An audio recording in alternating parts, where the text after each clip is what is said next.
Hello friends, स्वागत आहे तुमचं आपल्या नवीन व्हिडिओमध्ये। या व्हिडिओमध्ये आपण MPSC राज्यसेवा पहिल्या आन्सर कीला कोणते क्वेश्चन डाऊटफुल आहेत आणि त्याचे उत्तर बदलू शकतात किंवा ते रद्द होऊ शकतात हे बघणार आहोत। तर बघा, पहिला प्रश्न आहे, ब्रिटिश इंडिया असोसिएशन या संस्थेने इसवी सन 1853 मध्ये चार्टर कायद्याच्या नूतनीकरणाच्या प्रसंगी संसदेकडे कोणत्या मागण्या केल्या होत्या? तर बघा, याच्यामध्ये आयोगाने उत्तर ABD दिलेलं आहे आणि ABD ही त्याचं उत्तर बरोबर आहे। कारण की या ठिकाणी जे भारतीयांना प्रतिनिधित्व द्यावे हे आहे, तर त्यांनी त्यांच्या ह्याच्यामध्ये पॉप्युलर कॅरेक्टरला रिप्रेझेंटेशन द्यावे, इंडियन्सला नाही तर त्या ठिकाणी पॉप्युलर कॅरेक्टरला रिप्रेझेंटेशन द्यावे हे शब्द होते। त्यामुळे हे जो पर्याय आहे तो चुकीचा ठरतो आणि ABD हा हे त्याचं उत्तर येतं। त्यामुळे याच्यावर मला तर वाटत नाही की हा बदलू शकतो किंवा कॅन्सल होऊ शकतो। तर बघा, त्यानंतर पुढचा प्रश्न आहे, इसवी सन 1940 मधील खालीलपैकी कोणत्या तरतुदी होत्या? ऑगस्ट प्रस्तावात। तर बघा, दुसरे महायुद्ध संपल्यानंतर भारतात वसाहतीच्या धर्तीची पूर्णपणे जबाबदार शासन व्यवस्था स्थापन करण्यास मदत केली जाईल। म्हणजे इंग्लिशमध्ये बघा, after the end of second world war assistant will be provided to establish a fully responsible system of governance in India. तर बघा, आणि ते पण कॉलोनियल फ्रीडमच्या लाईमवर।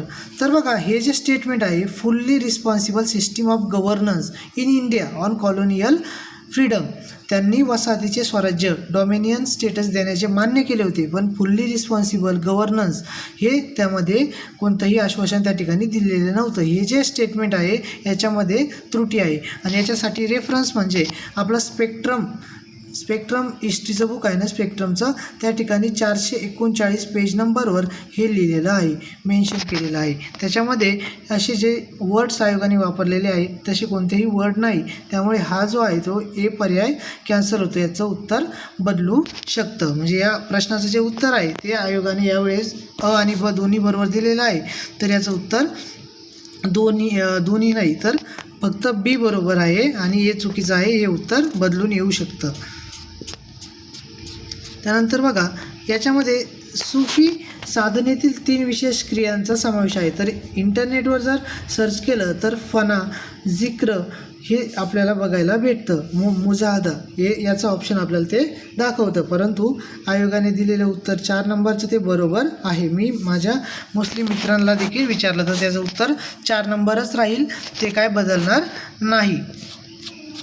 त्यानंतर बघा, हा प्रश्न बघा, आयोगाने याचं उत्तर अ ब क म्हणजे ABC हे दिलेलं आहे।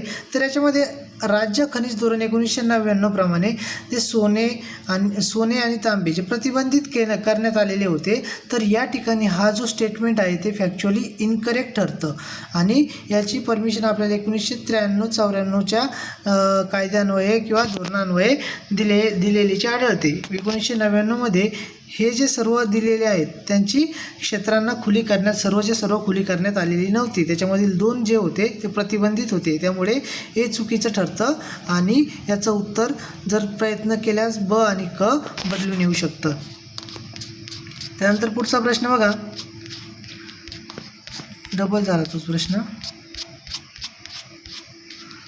हा बघा, हा जो वर्धा डिस्ट्रिक्ट सांगताय 1862ला स्थापन झालेला आहे, त्या ठिकाणी आपल्याला जे 1962 दिलं ते प्रिंटिंग मिस्टेक आहे, त्यामुळे हा जो प्रश्न आहे तो कॅन्सल होऊ शकतो आणि आयोगाने याआधी देखील प्रिंटिंग मिस्टेक असल्यामुळे प्रश्न कॅन्सल केलेले आहेत। पुढचा प्रश्न बघा, 1950च्या दशकाच्या उत्तरार्धात त्या ठिकाणी आता इथं उच्च उत्पन्न दिलेलं आहे आणि खाली देताना त्या ठिकाणी लो इन्कम दिलेलं आहे। या प्रश्नाच्या चुकीमुळे हा कॅन्सलही होऊ शकतो किंवा मग जर त्याचं उत्तर बदलायचं ठरलं तर फक्त ए बरोबर आणि बी चूक असं देखील बदलून येऊ शकतं। आयोगाने सध्या फक्त बी योग्य आहे असं दिलेलं आहे, हे 100% चेंज होईल किंवा हा प्रश्न 100% कॅन्सल होईल, दोन्हीपैकी एक यासोबत होऊ शकतं। त्यानंतर बघा, विद्युत क्षेत्राच्या समतुल्य पृष्ठभागावरील कोणत्याही बिंदूवर त्याला विद्युत प्रभारित करण्यासाठी विद्युत क्षेत्राची दिशा काय असावी? What is the direction of electric field for the point charge?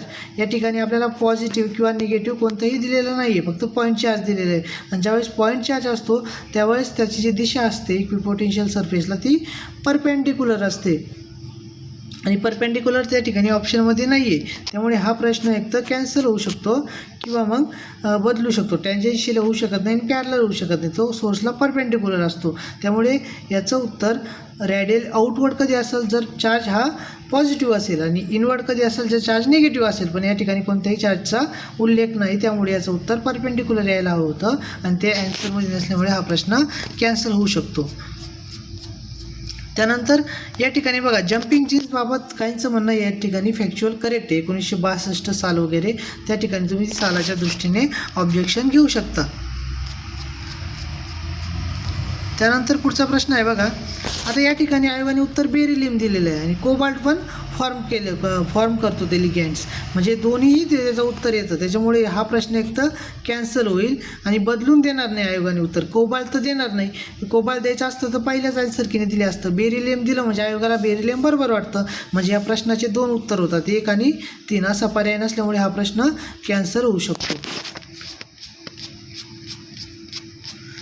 त्यानंतर बघा याचं उत्तर ऑल ऑफ दी अबोव पाहिजे होतं, सर्व बरोबर, परंतु आयोगाने फक्त ए आणि बी हे 2 उत्तरं दिलेली आहे. खालचे दोन्हीही त्याच्यामध्ये येतात. व्यवस्थित ऑब्जेक्शन घेतल्यास हा प्रश्न 100% बदलू शकतो. त्यानंतर बघा शेवटचे प्रश्न आहेत. या ठिकाणी बघा जे महिला तंत्रज्ञान केंद्र आहे म्हणजेच वुमन टेक्नॉलॉजिकल पार्क हे महाराष्ट्र आणि गुजरातमध्ये देखील आहे आणि त्याच्यामुळे याच्यावर ऑब्जेक्शन घ्या. याचं उत्तर ऑल ऑफ द अबोव येणं साहजिक आहे, म्हणजे येऊ शकतं, कारण की त्याच्यामध्ये महाराष्ट्र आणि गुजरातमध्ये वुमन टेक्नॉलॉजिकल जे पार्क आहे ते स्थापन झालेली आहेत. त्याच्यामुळे याच्यावर ऑब्जेक्शन घ्या तुम्ही. आणि आपण ऑब्जेक्शनसाठी एक ग्रुप तयार केलेला आहे, ते ग्रुपची लिंक मी तुम्हाला आपल्या कमेंट सेक्शनमध्ये टाकतो किंवा बायोमध्ये देतो. त्यावर तुम्ही क्लिक करून आपला तो ग्रुप जॉईन करू शकता. त्या ठिकाणी आपण सोर्सेस टाकलेले आहेत. तर बघा ब्राझील ब्रिक्स चेअरशिप 2025च्या प्रमुख प्राधान्यापैकी पुढील कोणत्या बाबीचा समावेश होतो? तर बघा याच्यापैकी सर्वच्या सर्व बाबीचा याच्यामध्ये समावेश होतो आणि ते ब्रिक्सच्या ऑफिशियल वेबसाईटला देखील अवेलेबल आहे. त्यामुळे त्या ठिकाणी जा, ब्रिक्सच्या ऑफिशियल वेबसाईटचा रेफरन्स द्या आणि व्यवस्थित आयोगाला तुमचे म्हणण्यासोबत प्रूफ व्यवस्थित सादर करा आणि सादर केल्यानंतर तुमचं म्हणणं काय आहे ते व्यवस्थित मांडा, तरच तुमचं ते उत्तर आयोग बदलून देतो. त्या ठिकाणी बघा एवढे प्रश्न 10 ते 12 प्रश्न जे आहे ते डाऊटफुल आहेत. यावर तुम्ही ऑब्जेक्शन घेऊ शकता आणि तुमच्या म्हणण्याप्रमाणे ऑब्जेक्शन घेतल्यानंतर जास्त संख्येने ऑब्जेक्शन आणि चांगल्या प्रूफने जे ऑब्जेक्शन घेतले जातात त्यामध्ये आयोग नक्कीच बदल करतो. त्यामुळे तुम्ही हे ऑब्जेक्शन घेऊ शकता.